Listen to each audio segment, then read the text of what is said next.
que é a Adriana Timóteo, do Giro da Manhã, Vanessa da Inés e Gustavo, também estamos aqui nos estúdios ao vivo nesta manhã, 11 horas e 35 minutos, para fazer uma entrevista com a senhora e tirar algumas dúvidas. O Gustavo começa agora a nossa rodada de perguntas, doutora. Doutora Regina, bom dia. Bom dia a todos vocês aí e aos ouvintes também do Jornal Giro SA.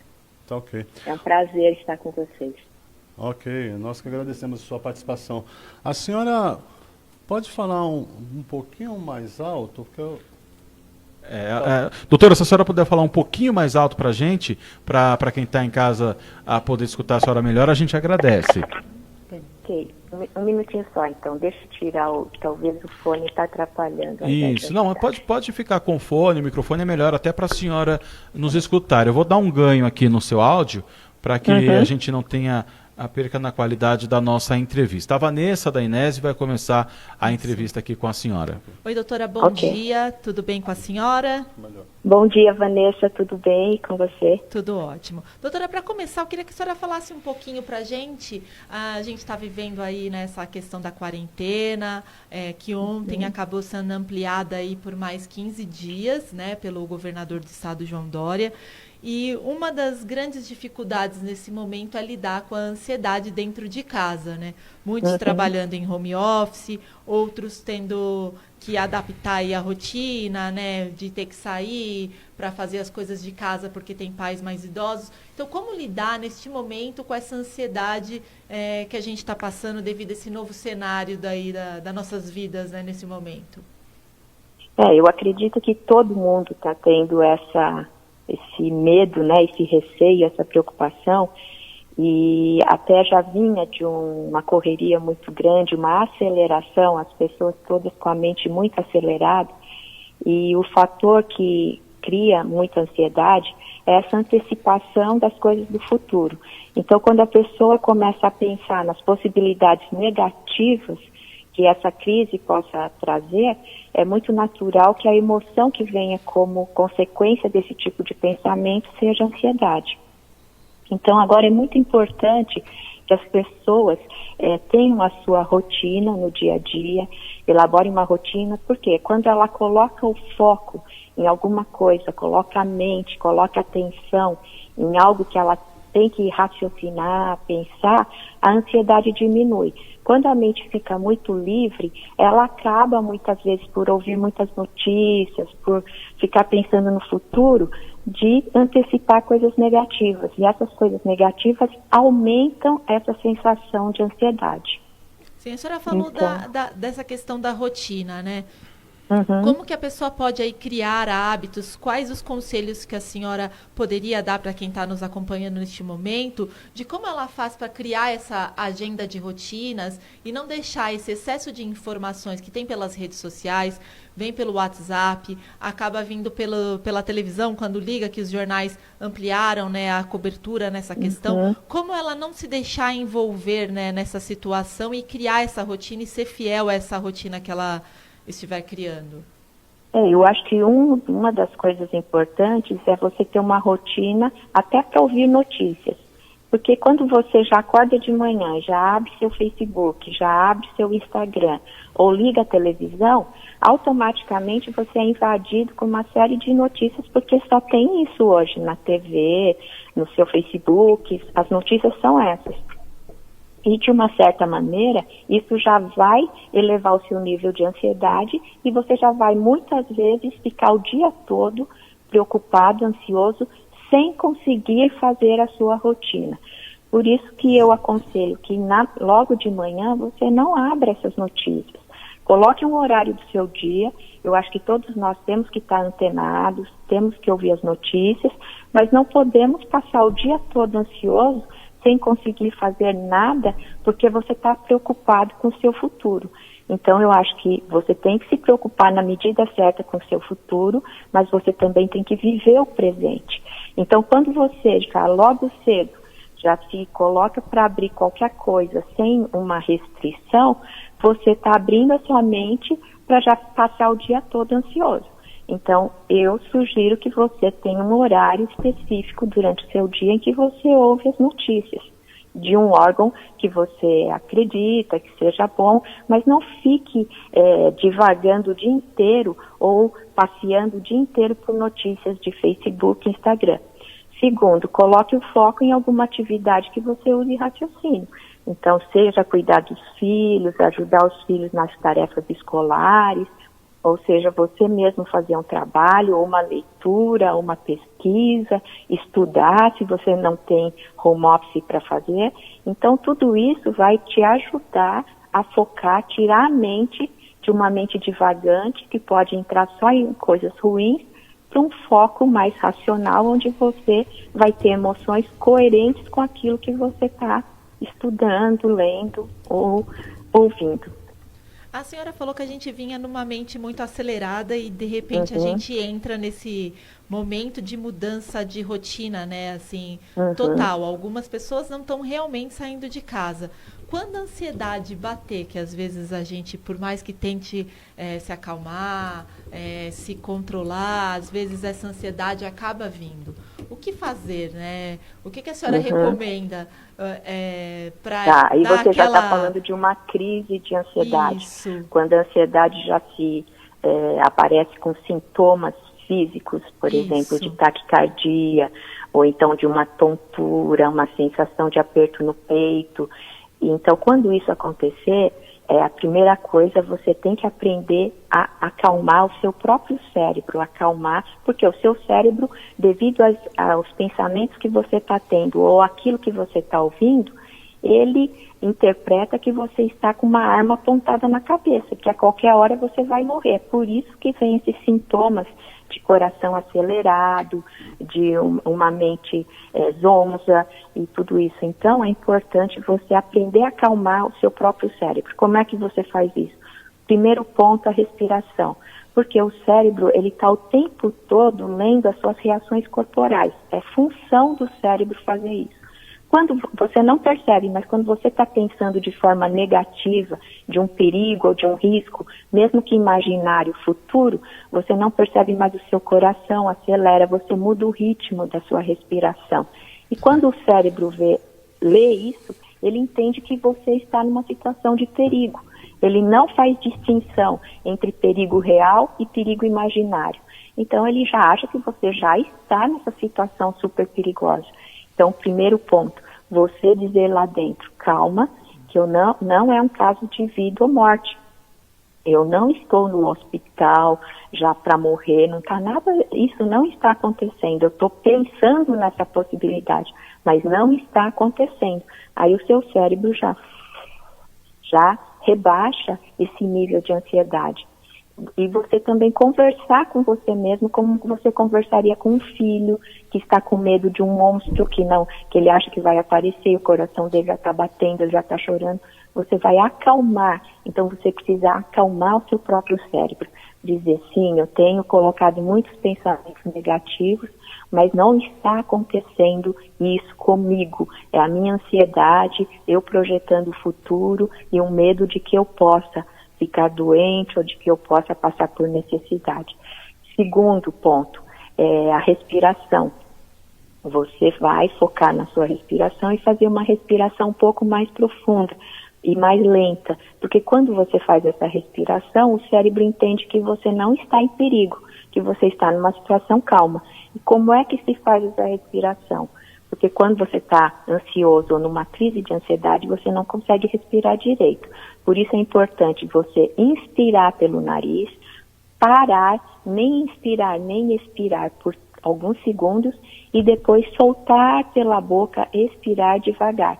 Então, 1, 2, 3, inspirando pelo nariz, 1, 2, 3, parado, sem inspirar nem expirar e 6, soltando. Quando você começa a fazer esse tipo de respiração, o cérebro lê. Nossa, ela tá calma, ela não tá na guerra, ela não tá com uma arma apontada. Aí o nível de ansiedade baixa e você começa de novo a poder raciocinar. Doutora? Porque quando... Oi?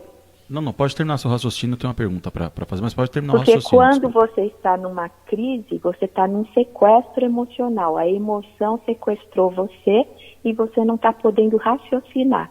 Então, quando você faz essa respiração e consegue falar lá dentro, calma que está tudo bem, você volta a poder raciocinar. Tá certo. Doutora Adriana, que está falando aqui, isso que a senhora está falando é muito interessante. Eu tenho crise de ansiedade.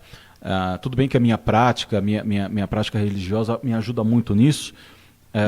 Eu pratico muita meditação, mas essa meditação, isso que a senhora falou da respiração, a gente faz muita meditação que se chama Anapanasati, né, que é baseada na respiração, na contagem da respiração, você focar a sua atenção na respiração. Isso ajuda, né, e muito. Mas eu, por exemplo, de um tempo para cá, eu tenho tido muito mais crises de ansiedade do que antes, por conta de uma série de coisas que nós estamos vivendo, tanto no geral, como coisas particulares, pessoal também. Quando essa crise vem, eu acho que umas 3, 4 semanas atrás, eu tive uma crise grande de ansiedade. Quando a minha crise de ansiedade bate de uma forma muito forte, eu posso tentar meditar, eu posso tentar respirar, eu posso tentar focar a minha atenção na respiração, mas não adianta, porque ela vem numa intensidade muito grande. Por mais que a gente tente, a gente acaba não conseguindo ter esse controle. Aí eu vou, por exemplo, eu vou tomar banho gelado, eu vou tentar fazer alguma outra coisa para ver se eu consigo voltar no meu normal. E o meu corpo reage, né? Então meu coração dispara, eu começo a suar frio, meu corpo começa a tremer, enfim, começa a sentir diversos sintomas. Então, mesmo a gente sabendo essas dicas que a senhora passou agora da respiração, né, para quem consegue fazer meditação, ou para quem faz yoga, tudo mais, mas se de repente ela entra numa crise dessa, que por mais que ela tente tudo aquilo que ela aprendeu, né, na teoria, e ela começa a tentar na prática, se eu for falar aqui de mim, eu tenho 14 anos de budismo, e mesmo assim, em alguns momentos eu não consigo colocar em prática os meus 14 anos de teoria, né, porque fala mais alto do que eu até. Como que, nesse último caso, o que a pessoa tem que fazer? Quando ela tenta de tudo, mas mesmo assim ela não consegue voltar. Aí eu não diria que tentou de tudo ainda, porque é lógico que o cérebro ele entende 3 linguagens. Ele entende a linguagem química. Por isso que quando a crise é muito forte, você necessita buscar uma ajuda medicamentosa. Certo. Mas o remédio, ele rebaixa essa sensação. Agora, o cérebro entende a linguagem também do pensamento, quando você fala com você mesmo. Sim, claro. E, na verdade, quando a pessoa tem uma crise de pânico, que o que você já está me relatando já parece ser uma crise de pânico, a pessoa ela tem que aprender a não ter medo do medo, porque na verdade a crise do pânico, a pessoa já tem medo dessas sensações que ela tem por achar que isso nunca vai passar na vida dela, ou que por causa dessa sensação ela pode até chegar a morrer. É o pensamento de quem tem a crise, porque são sensações muito ruins, eu diria, sensações meio até de morte. No meio não, completo, quando ele entende que isso vai passar, que isso não vai, que simplesmente isso é o excesso de pensamento negativo, que você de uma certa maneira vem programando o seu cérebro para reagir dessa maneira, e que se você aceitar que essa onda vai vir, mas vai passar, e que você não vai morrer disso, que você pode ser curado disso, começa a rebaixar. E outra, aí precisa trabalhar com os seus medos, com o que está causando, com a raiz que está causando isso. Então, eu rapidamente vou falar para você. Eu passei por câncer de mama em 2007. E eu já tinha passado anteriormente por um transtorno de ansiedade, por uma crise de pânico. Então, o que eu aprendi nessa hora? Aprendi que eu precisava combater aqueles pensamentos, falar com aqueles pensamentos que mais me aterrorizavam. E eu tive que primeiro aprender a perceber quais eram eles. E segundo, conversar com eles. Então, quando eu tive o câncer, vinha um pensamento na minha mente: se você morrer? E se você morrer? E parecia que se eu não conversasse com esse pensamento, eu ia ter essa crise toda. Aí eu conversava com esse pensamento: tá, se eu morrer, senta aí, vamos conversar. Se eu morrer, acontecer isso, eu acredito nisso, acredito naquilo. Então, acabava esse pensamento. Aí vinha um outro: e se você sofrer? Sofrer você não aguenta, você é fraca, você é isso, você é aquilo. E eu conversava com esse pensamento: tá, eu sou fraca mesmo. mas aquela pessoa sofreu e suportou, aquela outra sofreu e suportou também. Eu não sou melhor do que ninguém, mas não sou pior. E eu tenho uma fé muito grande em Deus. Então, se eu passar por isso, eu creio que Deus vai estar comigo e eu vou aguentar. Então, isso rebaixava na hora aquela tendência a ter a crise que você está falando que você tem, entende? Legal, mas bacana. é um trabalho que a gente precisa fazer até de perceber o que eu penso e qual é o meu medo maior, que ele está, de uma certa maneira, expressando na sua mente através de algum pensamento. Ou é o medo de falir, ou é o medo de fracassar, ou é o medo de faltar alguma coisa para você, ou é o medo de sofrer, ou é o medo de ser abandonado, ou é o medo de ser rejeitado. E nós precisamos conversar com esses pensamentos. E às vezes você não tem respostas totais, mas você conversando, dialogando, você diminui essa sensação de pânico. Tá certo, para mim foi esclarecedor. Foi De todas essas questões que a senhora falou do porquê do medo, eu já me identifiquei em duas.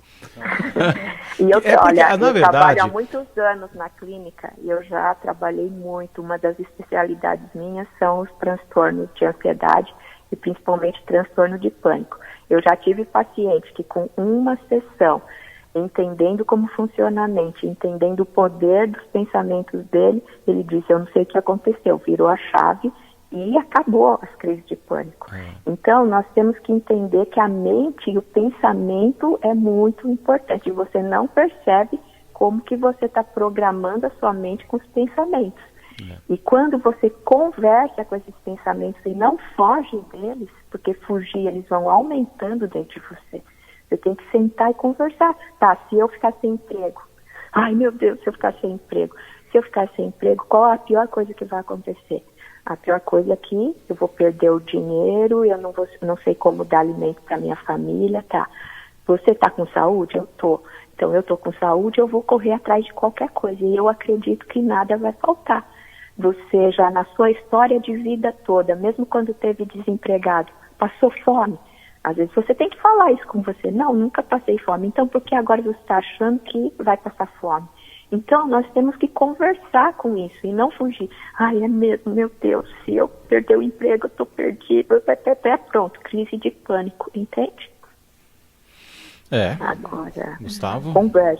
Converse com os seus pensamentos e se você não consegue conversar sozinho, busque ajuda para alguém mediar essa conversa e te ajudar, né? Muito bom. Vou seguir alguns conselhos da senhora, doutora. Foi um ótimo ter aqui, muito bom mesmo. Doutora, nesse período de quarentena tem aumentado a procura aí pelos seus serviços, até das pessoas com essa dificuldade, crise de pânico, crise de ansiedade? Como que está sendo a procura pelos seus serviços nesse com momento? certeza tem aumentado isso na sociedade. Eu, graças a Deus, eu já não tenho vaga, meus horários são completos e nenhum dos meus pacientes parou de fazer sessão, porque eu já tinha muitos pacientes, inclusive de fora. Eu tenho pacientes dos Estados Unidos, de outros lugares distantes da onde é a minha clínica, e muitos já faziam essa terapia à distância, e eu não tenho, então, para dizer para você como que eu estou sentindo isso, se está aumentando. Mas ontem mesmo já recebi um pedido de urgência que eu resolvi atender, que é uma menina de 17 anos que estava com tendência suicida.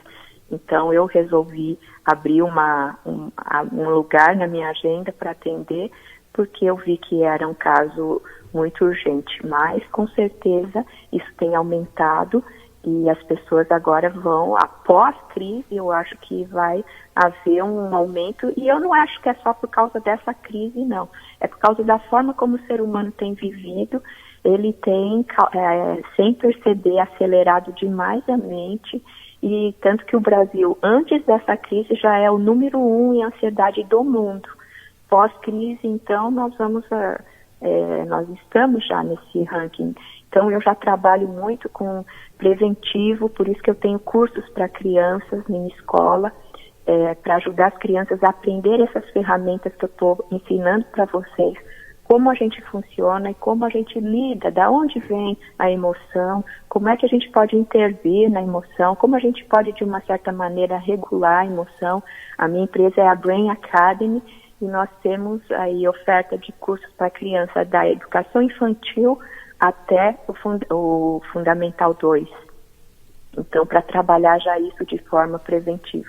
Eu acho que a humanidade vai ter que entender que saúde mental tem muito a ver com qualidade de vida e com a saúde física, porque quem não tem saúde mental acarreta uma série de doenças físicas também, e muitas vezes a doença física, por medo, acarreta doença mental. Então é tudo muito integrado e agora está chegando a hora da gente trabalhar isso de uma forma mais séria, mais preventiva, para ajudar as pessoas a não entrarem nesse tipo de crise, e senão daqui a pouco a maioria vai estar aí passando por crises de ansiedade ou depressão. Né? Certo. Bom, mais alguma pergunta, Vanessa, Gustavo? Não, doutora, queremos agradecer demais a sua participação, doutora Regina Sugihara,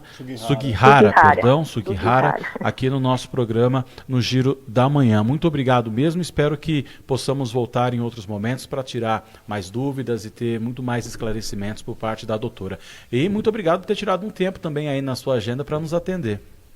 Eu estou à disposição aí para vocês, no momento que precisarem, tá? Só dar um alô aí, que vai ser um prazer participar com vocês e esclarecer algumas coisas que possa ajudar quem está passando por problemas emocionais, de ansiedade, depressão.